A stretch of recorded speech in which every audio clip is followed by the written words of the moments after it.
자, 오늘은 본문 마가복음 14장 43절부터 50절 말씀을 가지고 고난의 목전에서라는 제목으로 함께 하나님의 말씀을 나누고자 합니다. 자꾸 내려가서 그냥 이렇게 해야 돼요. 죽음을 목 앞에 두고 담담하게 받아들이는 사람들은 별로 없습니다. 갑자기 사고로 죽는 사람이야 한순간에 목숨을 잃게 되면 그렇죠. 그렇지만 병으로 오랫동안 지금 우한, 폐렴, 코로나19 지금 사망자가 140명 우리나라 같은 데 넘었고 세계적으로 몇만 명이 넘었는데 이때 죽을 수도 있고 병이 나을 수도 있지만 그러나 병이 낫는다는 희망보다는 죽을 수도 있다는 두려움 때문에 많은 입원 환자들이 두려워하고 있는 거죠. 어르신들의 거짓말 중에 하나가 뭐라 그래요? 이제 죽어야지. 이제 죽어야지. 거짓말이라 그러죠. 막상 죽어야지 하다가 죽음을 눈앞에 두면 침울해지는 거죠. 교도소에서 사형을 기다리는 사형수가 당연히 다른 사람들은 저 사형시켜야 된다. 죽여라 이렇게 했죠. 본인은 어때요? 나는 죽어야 되면 마땅하다고 그래요? 아니요. 응? 나도 억울하다 이거야. 나도 억울하다. 응? 나도 억울하다. 어떻게든 살아보려고 갖가지 방법을 동원합니다. 사실 죽음 앞에는 어느 누구도 당당하게 나서기가 어렵습니다. 사람이 언제 죽는다는 것을 알면 방종하지 않을 것이다. 그래서 우리가 웰빙도 좋지만 잘 먹고 잘 사는 것도 좋지만 웰다잉 잘 죽는 것도 좋다. 여러분 우리가 잘 죽는다는 옛말이 뭐예요? 호랑이는 죽어서 가죽을 남기면 사람은 죽어서 이름을 남겨야 된다. 명예를 얘기하는 거죠. 명예롭게. 그래서 사람들이 누구 죽어 돌아가셨을 때 참 안타깝다. 응? 저 사람은 좀 더 살아서 더 좋은 일을 하고 훌륭하게 우리를 도와주고 이랬으면 좋았을 텐데 이렇게 아쉬워하는 사람이 있는가 하면 반대로 잘 죽었다고도 안 해. 잘 뒤졌다 그래. 뒤졌다. 아이고 왜 이제 뒤졌는지 모르겠다. 진작 진작 좀 잡아가시지. 응? 하나님 진작 좀 잡아. 그런 사람 있잖아요. 그런 여러분 정말 사형수가 죽던 목사님이 죽던 누가 죽던지 간에 죽음은 안타까운 거예요. 그러나 그 안타까운 죽음마저도 명예로운 사람이 있고 명예롭지 못한 사람이 있다는 거죠. 그래서 사람들은 죽음을 잊어버리고 살아요. 여러분 병원에 입원해가지고 말기암이라고 판정을 받으면 그 사람이 나 말기암 판정 받을 때가 됐구나 이러고 받아들여요? 아니 대부분 뭐라 그래요?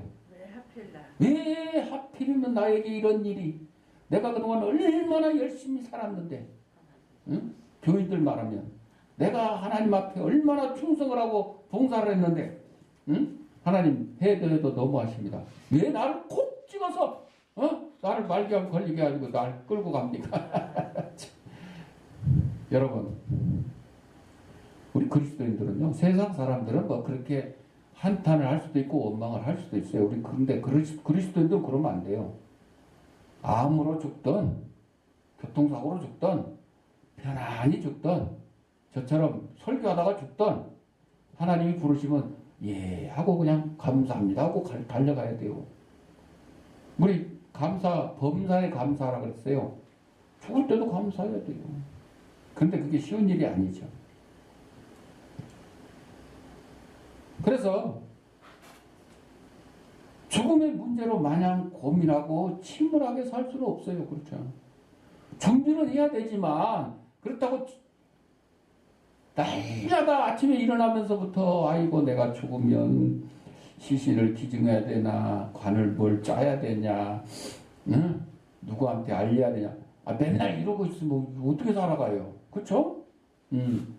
죽음을 준비한다는 건 우리 그리스도인들은 내가 열심히 이 세상에 살다가 하나님 일 하다가 하나님이 부르시는 그날, 어떤 방법으로 부르실지는 모르지만 부르시는 그날 예 하고 달려가겠습니다. 이게 준비지. 뭐 일어날 때부터 맨날 아침마다 일어나가지고 내가 아이고 상조에 가입을 했네 안 했네 뭐 간을 준비했네 이게 아니라는 거죠. 그래서 우리 그리스도인들은 정말 천국을 소망하고 내가 하나님 부르실 때 예 하고 달려가겠다 그러면 교통사고로 죽든 암으로 죽든 뭐 하여튼 평안히 그냥 돌아가시든 죽음을 당당하게 받아들이는 거죠. 그래서 시신을 보아도 예수 잘 믿다가 돌아가시는 분은 이 죽은 시신 얼굴조차도 평화로워 보인다는 거죠. 여러분 막 죽기 싫어가지고 그냥 고통 중에 막 몸부림치면서 막 이를 앙당 물고 막 그냥 막 뭘 막 붙들고 이런 사람들은 죽은 다음에 얼굴이 그냥 경직이 딱 된 대로 이러고 있는 거예요. 그래서 그 시신을 해부하는 이유가 원인을 밝히려고 하는 거예요. 이 사람이 평안히 돌아가셨구나. 뭐 약물로 고통 중에 돌아가셨구나. 사고로 고통 중에 이거를 밝히기 위해서 시신을 부검하잖아요. 근데 우리 그리스도인들은 누구처럼? 수데반 집사처럼 돌에 맞아 죽으면서도 지금 뭐가 보여요? 천국이 보이는 거예요. 돌에 맞아 죽으면서도 천국이 보이기 때문에 그 얼굴이 천사의 얼굴과 같은 모습으로 죽음받지 않은 거죠. 그러나 불신자들은 대부분 죽기 싫다고 난리쳐요. 그러니까 우리가 그냥 껍데기로만 뭐 목사, 장로, 집사 뭐 이래가지고는 소용이 없는 거고 죽는 순간 보면요. 어떤 목사, 장로들도 죽기 싫어서 발버둥 치는 경우가 있어요. 뭐가 보여서 그래요? 지옥이 보여서. 응? 지옥이 보여서. 우리는 천국을 소망하기 때문에 평안한 모습으로 이 땅에서 우리의 육신을 떠나 보낼 수가 있는 거죠. 예수님을 닮았기 때문에 그래요. 예수님이 고난과 죽음을 담담하게 받아들이셨습니다. 예수님은 고통이 올 줄 알지만 피하지 않으셨어요. 겟세마네 동산에서 하나님 앞에 기도했습니다. 할 수 있거든. 이 괴로운 걸 아시는 거예요. 괴로운 거를. 왜? 예수님이 인간의 몸으로 이 땅에 안 오셨으면 그 육신의 괴로움을 못 느끼시는 거죠. 그런데 똑같이 우리가 똑같은 인간의 몸으로 오셨기 때문에 그 십자가의 고통을 생각하면 너무너무 괴로운 거예요. 그래서 땀방울이 핏방울이 되도록 기도를 했죠. 그러나 결론은 뭐예요? 아버지, 내 뜻대로 마시고 아버지의 뜻대로 되기를 원합니다. 하나님 아버지의 뜻은 예수 그리스도를 십자가에 우리의 속죄 제물을 내어주셔서 우리 인간들의 죄의 문제를 해결해 주시려고 했던 거죠. 우리가 고난과 죽음 앞에 의연할 수 있는 것은 주님이 고난 앞에서 의연했기 때문에 우리도 똑같이 우리의 육신이 이 땅에서 죽음을 맞이하는 그 순간 우리는 의연할 수 있어요. 왜? 예수님을 본받아 살기 때문입니다. 예수님을 체포하려는 무리가 있었습니다. 누가 배반했다 그랬어요? 가룟 유다. 남들도 아니고 예수님의 제자 중에 한 사람. 가룟 유다. 불의가 가득한 세상은 정의를 싫어합니다. 불의로 가득한 사람은 정의를 행하는 사람을 싫어합니다. 여러분, 누가 교통법규를 위반을 했어요. 그걸 본 사람이, 어떤 사람은 신고를 해요. 근데 어떤 사람은 그 신고하는 사람을 나쁘다고 또 얘기해요. 아이, 뭐 그런 걸 신고하냐. 누가 올바른 사람이에요? 신고한 사람이 올바른 사람이에요. 누가 나쁜 사람이에요? 신고하는 걸 막는 사람이 나쁜 사람이에요. 그래서 성경에 선을 알고도 행치 못하면 뭐라 그랬어요? 죄다 그랬어요. 죄. 길 가다가 누가 집단 폭행을 당하는데 요즘에는 뭐 다들 그냥 이제 상관 안 하려고 영상만 찍어서 어떻게 신고라고 하는 것만 해도 다행이지. 그러나 그 불의를 보고 참지 못하는 사람은 영상을 찍는 게 문제가 아니고 당장 달려들어서 그 일을 막는 거예요. 제지하는 거예요. 자기의 위험을 무릅쓰고. 이게 정의의 사람이잖아요. 자신들이 정의의 사람이라고 자부를 해도 다른 사람에게 행하는 것을 보면 그 불의가 금방 드러나는 겁니다. 유대인들은 자신들이 율법의 사람, 하나님의 사람이라는 자부심으로 대단했어요. 이방인들 아주 그냥 개, 돼지 취급을 했어요. 예. 저것들은 구원도 받지 못하는, 하나님의 택함 받지 못한, 우리는 하나님의 택함 받은 선민이다 이거야, 선민. 특히 대제사장, 서기관, 장로들의 경우는 그 자부심이 더 특별했어요. 율법을 수호하는 사람, 율법을 보존하는 사람이라는 자부심으로 가득한 사람들이었어요. 다른 사람들은 그냥 세상 일로 먹고 살기 바쁘지만 우리는 영적인 일을 수행하고 있는 사람들이다. 사람들도 그들의 이 같은 자부심을 부추겼어요. 아유, 대제사장님은 영적인 사람인데 아니 이런 뭐 허드렛 일을 해도 되겠냐고, 청소하는 거 해서 되겠냐고, 이러면 다 우리한테 맡기시라고, 이렇게 사람들도 마찬가지로 부추기죠. 그런데 남들은 다 영적인 사람들이라고 그렇게 우러러 보지만 사실은 이 대제사장, 서기관, 장로들이 세속적인 생각에 꽉 차 있는데 지금 로마 군인들과 결탁하여서 이득을 취하고 거기에 예수님을 체포하려는 음모를 지금 꾸미고 있어요. 예수님을 향한 질투와 미움이 이제는 살인 모의까지 합니다. 그리고 예수님을 체포하려는 명령을 내립니다. 칼과 대형 망치를 들고 예수님을 찾는 체포팀을 구성합니다.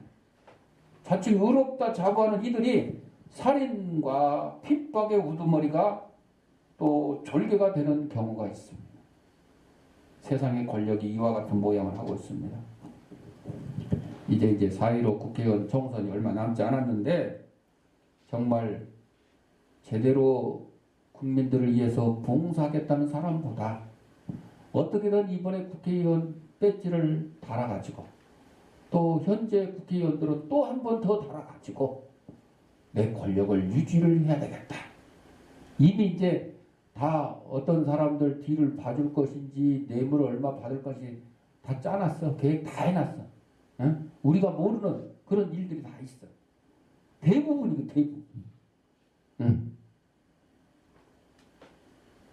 세상의 권력이 바로 이와 같은 모양을 하는 거죠. 예수님은 세상 권력과 의로운 종교인들에게 고난을 받으셨어요. 예수님이 그것을 알고 기다리십니다. 그 서울 하나로교회 유정옥 사모님이라는 분 계신데 울고 있는 사람과 함께 울고 있어서 행복하다 이런 책을 쓰셨어요. 목회할 때 아들 둘을 입양을 했대요.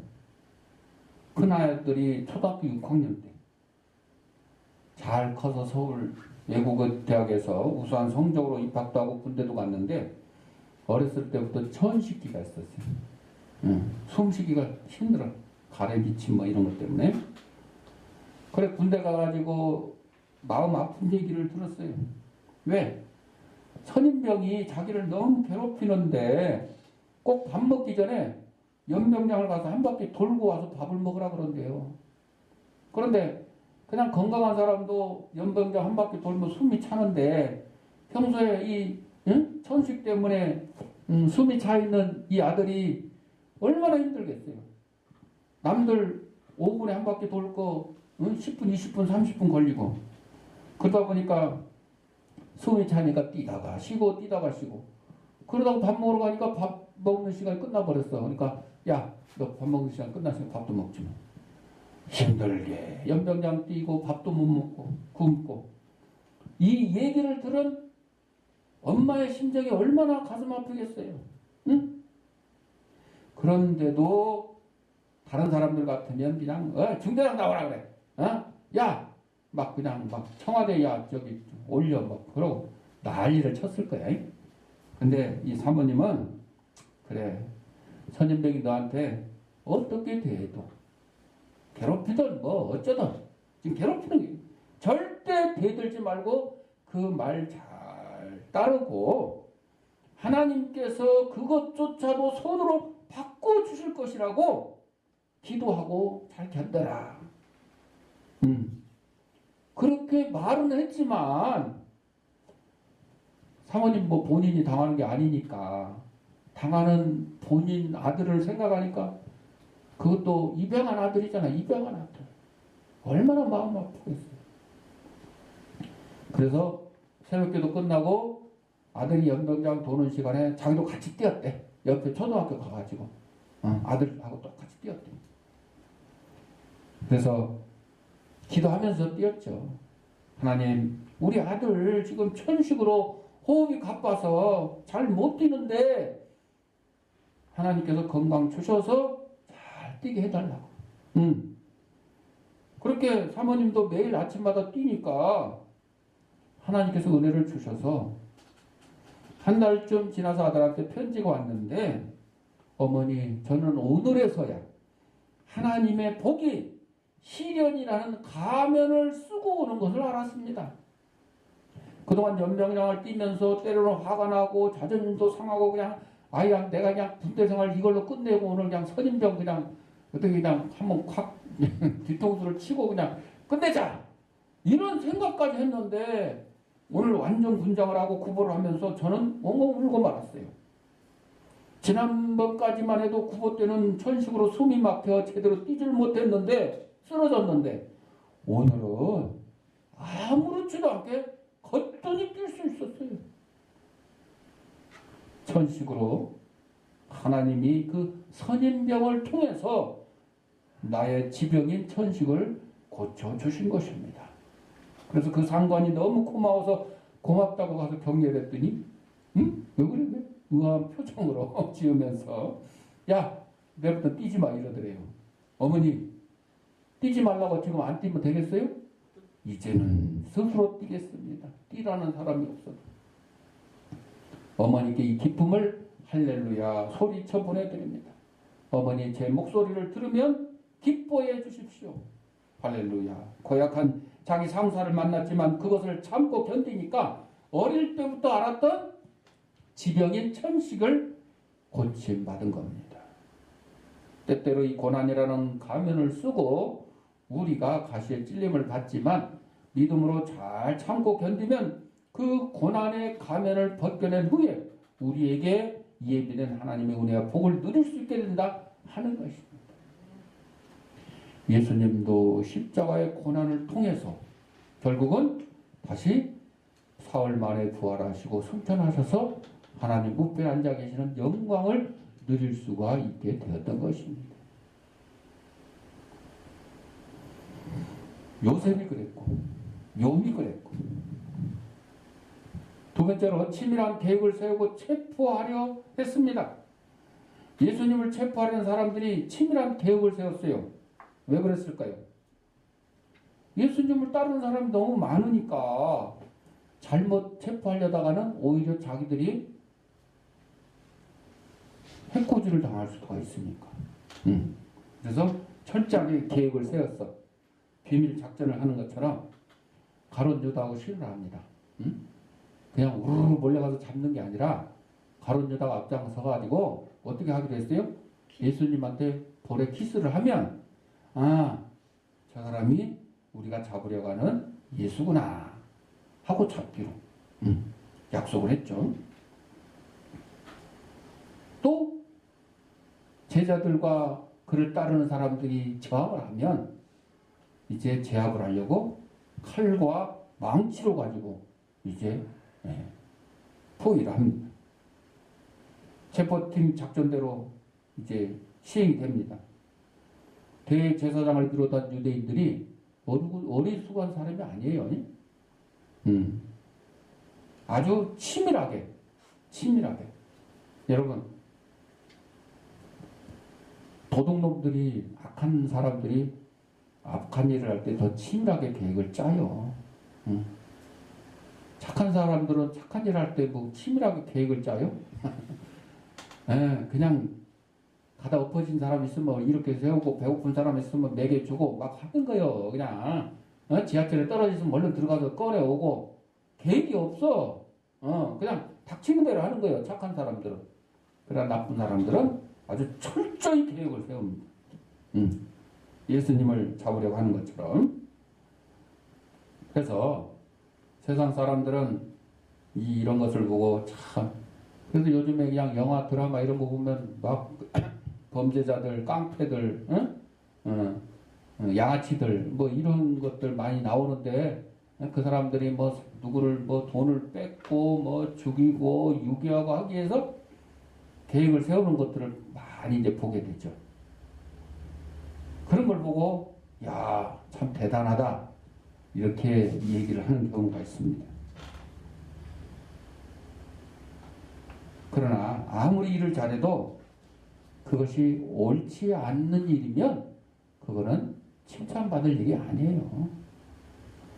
아무리 일을 좀 못해도 여러분, 옳은 일을 하다가 올바른 일을 하다가 실수를 하면 그거는 야단칠 게 아니에요. 칭찬을 해야 돼요. 근데 나쁜 일을 잘했다고 칭찬하면 되겠어요? 남의 반을 훔쳐왔다고 칭찬하면 뭘 훔쳐오게 된다고? 소 훔쳐와. 그러니까 소 훔쳐오니까 아유 부자 됐다고 그러고 칭찬을 해야 되겠어요? 안 되는 거죠. 안 되는 거죠.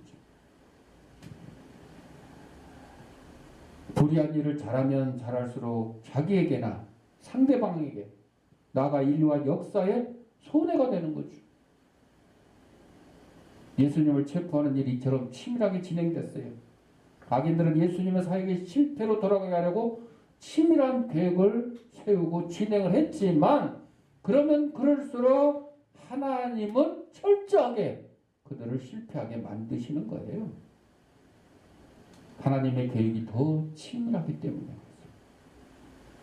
예수님의 구원은 사람의 방해와 우연한 일까지도 이미 예상되어 있습니다. 우리의 구원은 그런 구원 계획에 의해 이루어진 겁니다. 이 체포하려고 하는 사람을 대항해서 격분하여 칼을 휘두르는 사람도 있었어요. 누구였어요? 예수님의 수제자 베드로. 베드로. 여러분, 성도들이라고 하지만 하나님 놀랍고 이 치밀한 구원 계획을 모르는 사람들은 어떻게 하느냐? 억울한 일 당하면, 불의한 일을 보면 자기도 모르게 흥분합니다. 흥분의 도를 넘어 격분합니다. 적극적으로 불의에 대항할 수도 있습니다. 마치 자신이 정의의 사도가 된 것처럼 다른 사람들에게 연대를 제의할 수도 있습니다. 이번에도 그렇습니다. 베드로가 칼을 빼어가지고 대제사장 말고라는 이름까지 나오는데, 마가복음에는 이름이 안 나오지만 요한복음에는 이제 말고라고 나와요. 길을 사실 죽이려고 그랬던 건데 길을 빗나가가지고 길을 그냥 잘라버렸죠. 그런데도 예수님은 그 하인의 길을 또 붙여주셨어요. 즉석에서 치료해 주셨어요.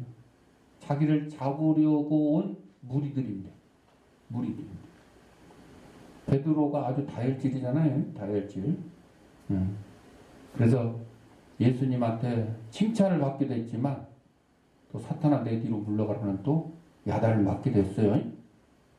야, 예수님이 사람들이 나를 누구라 그러냐. 그러니까 여러 사람들이 뭐라고 하는데 베드로가 뭐라고? 주는 그리스도시요 살아계신 하나님의 아들입니다. 그러니까 야 아주 그냥 얼마나 칭찬을 했어요. 예수님이. 야 이를 내게 알게 하시는 이는 하나님이시다.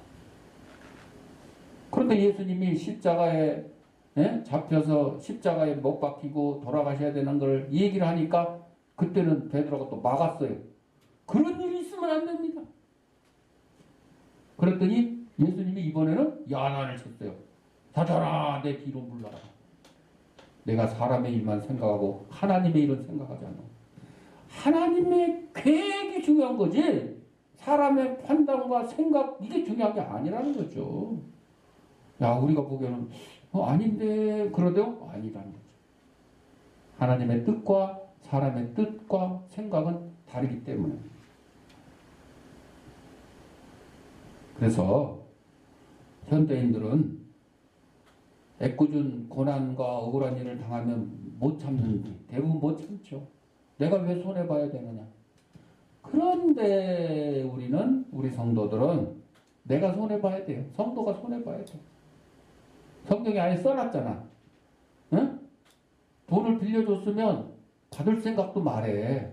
근데 반대로 돈을 빌렸으면 이자까지 쳐서 갚으래. 아, 이런 억울한 일이 어딨어. 이게 하나님의 말씀이에요. 응? 이게 하나님의 말씀. 오리를 가자는데 심리를 같이 가래. 겉옷을 달라는데 속옷까지 주래요. 이게 억울한 일이고 우리 그리스도인들이 양보해야 될 일이에요. 양보해야 될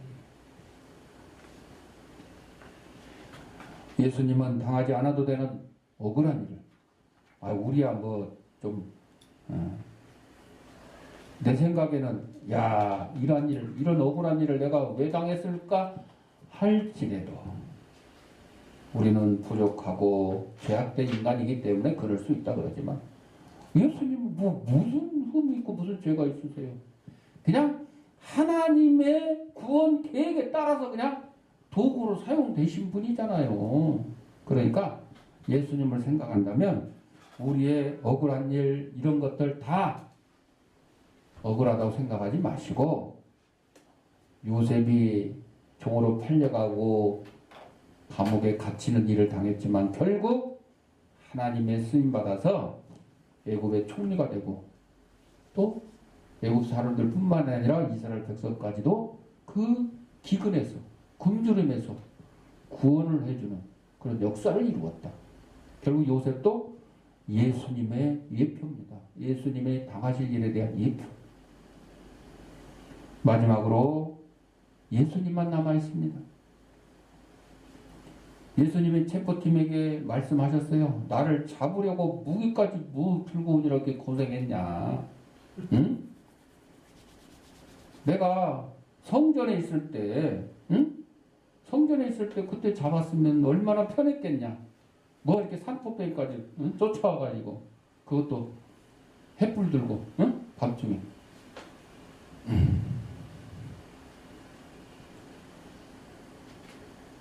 왜 이 사람들이 대제사장과 서기관들과 장로들과 로마 병정들이 오해를 했겠어요? 아까 말씀드린 것처럼 예수님을 따르는 무리들이 너무 많으니까 잘못 체포하려다가는 오히려 당할 수도 있다. 당할 수도 있다. 이렇게 생각을 하고 치밀하게 계획을 짜고 하여튼 고생은 되지만 횃불 들고 칼과 망치를 들고 이렇게 잡으러 왔죠. 예수님은 이런 일도조차도 다 하나님의 구원 계획, 성경에 기록된 것을 이루려 함이라고 했습니다. 성경은 메시아가 고난 받아야 될 것을 말했습니다. 그렇다면 지금 예수님이 고난에 직면한 이때가 곧 성경이 말한 때입니다. 예수님이 고난을 순순히 받아들일 수밖에 없을 이유를 말씀하셨어요. 이 말을 듣자마자 제자들은 두려워했습니다. 베드로가 예수님이 십자가에 그거 얘기하니까 처음에는 뭐 그런 일이 있으면 안 된다 막 그러니까 예수님한테 야단 사탄아 내두르면 야단까지 맞았어요. 그런데도 다 주를 버릴지라도 저는 주를 버리지 않겠습니다. 아주 막 호언장담을 했어요. 호언장담. 우리 성도들도 그런 사람들이 많아요. 목사들도 그렇고, 응? 주의 일이라면 내가 뭐 그냥 목숨까지 내놓고. 근데 막상 그런 일이 닥치면, 막상 일본군의 총칼이 위협하면, 공산당의 총칼이 위협하면, 우한 폐렴이 여러분을 위협하면, 그때 어떻게 해요? 아이고 나 몰라라고 다 도망가는 거죠. 지금 여러분 우한 코로나19 이거 용어부터 잘못된 거예요. 지금요 일본 내염이 발생을 했대요. 저 이제 제주도부터 발생을 해가지고 아니 그걸 맨날 일본 내염이라고 그러잖아. 일본 내염. 일본에서 발생하기 때문에 일본 내염이라고 해요. 우한 폐렴이라는 것도 맞는 거예요. 틀린 것도 아니야. 그런데도 꼭 코로나19라고만 해야 된다. 아니. 여러분, WHO에서 그렇게 발표를 했다 그랬는데, WHO가 처음에 대응조차도 잘못했어. 우리나라도 그랬지만. 진작에 전 세계적으로 예방 조치를 해야 된다고 발표를 했어야 되는데, 미룬 이유. 중국 눈치라는 거죠. 중국 눈치. 여러분,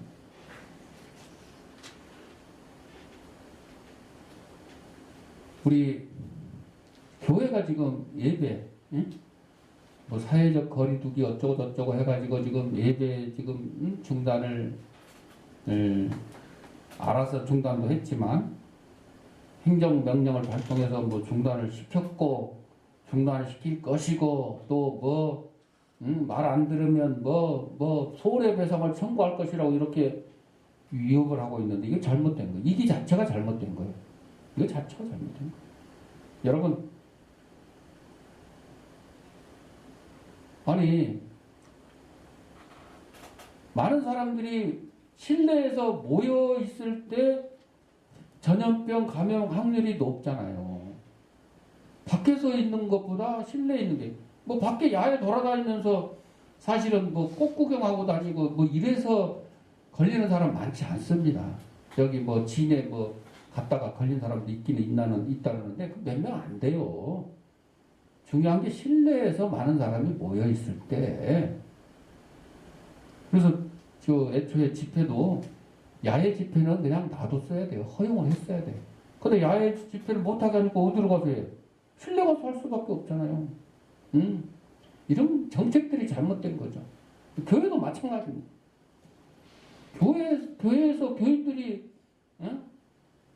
우리 특히 정통 우리 기독교인들은 철저히 예방수칙 다 지키고 스스로 조심하잖아요.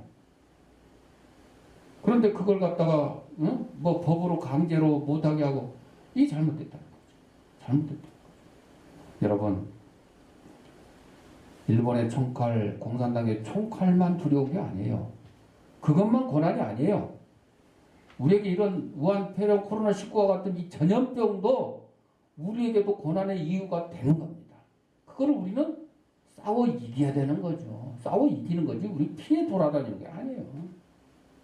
집에서 뭐 저기 영상 예배, 위성 예배, 그 방송 보면서 정말 경건하게 하는 사람들도 있겠죠. 그러나 그게 기준이 아니잖아요. 그게 기준이 아니잖아요. 이러한 고난들이 왜 우리가 당해야 되고 왜 우리는 그걸 감수해야 되냐? 누가 당했으니? 주님이 당했으니. 예수님이 당했으니 우리는 다 감수를 해야 돼요. 모든 제자들이 이제 예수님이 잡히는 순간 다 버리고 도망갔습니다. 호언 장담했던 뭐 베드로뿐만 아니라 심지어는 사도 요한은 홀딱 벗고 도망갔대요. 벗어놓고 얼마나 급했는지 홀딱 벗고 나치고 도망갔어요. 응? 예수님 혼자 남았어요. 예수님 혼자 고난의 짐을 다 져야 됩니다. 뭐 제자들이 같이 십자가를 질 일도 아니잖아요. 제자들이 십자가 진다고 해서 뭐 우리 인간의 죄 문제가 해결되는 거 아니잖아요. 어차피 예수님밖에 질 수 없는 고난입니다. 이 고난 앞에 예수님 당당했어요. 사랑하는 성도 여러분, 여러분에게 고난이 닥치면 어차피 질 수밖에 없는 내 짐이구나, 나의 고난이구나, 나 외에는 이 짐을 질 수가 없구나 하고 담담하게 받아들이고 대신 이 고난을 이길 수 있도록 하나님 앞에 기도하는 저와 여러분이 되시기를 바랍니다. 기도하겠습니다.